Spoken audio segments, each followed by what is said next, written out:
my grandmother, isn't it? That's right. When police arrived at your grandmother's home 2 nights ago, they were responding to a call you made and found her missing. However, what worries me, besides that, is your testimony on what transpired when you entered the house earlier that evening. I've heard reports from other officers who were witnesses to your account, but I'd like to hear it from you personally and hopefully clear up some confusion I have regarding your story. I'll help out any way I can, Detective. Thank you. Now, if you don't mind, I'd like to start from when you entered the house. Well, I knocked first and nobody answered the door, but then I heard my grandmother yell for me to come in. So I opened the door, walked inside, and then I heard her yell for me from her bedroom. So I walked in the bedroom and I saw her lying in her bed. Right. And how did she look to you? Well, I mean, she looked normal enough to me, although I can't deny that looking at her, something seemed a little off.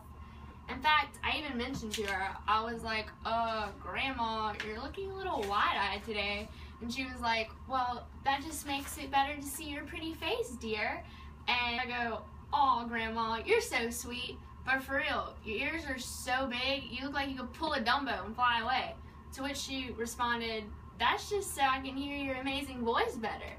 And I tell her, you know, people tell me a lot that I have a good voice, and I might become a singer. But honestly, your teeth look like daggers. And get this, he sits up, and it's not even my grandmother, it's a wolf. And he's like, all the better to eat you with, and literally tries to eat me. Okay, so what you're telling me is not only did a wolf disguise itself and pose as your grandmother while actually speaking to you, but you actually mistook a wolf for your own grandmother, as it was wearing her glasses.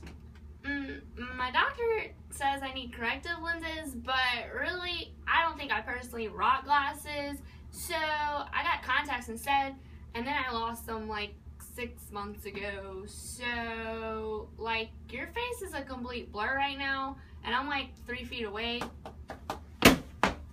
Okay, that explanation does not answer 2 big questions. One, how on earth did you talk with the wolf, which I'm honestly not even going to touch on right now. And 2, what happened to your grandmother? The wolf told me he ate her whole. While he was trying to eat you.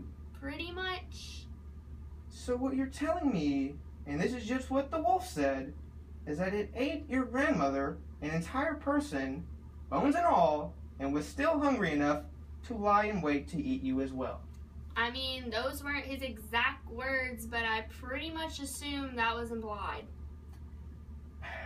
Okay. Just so this station can say it fulfilled its legal processes to the fullest, let's hear how you got away from the wolf and the rest of your account.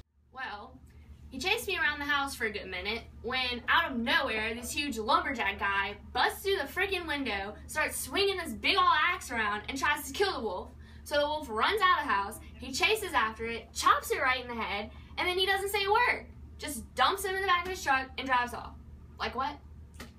Yeah, I think I've heard as much as I need to, Miss Cap. All I can assume from this testimony is that your lawyer is banking very heavily on an insanity plea in this upcoming hearing. I sincerely hope, and I mean this, sincerely hope, that you get some serious professional care.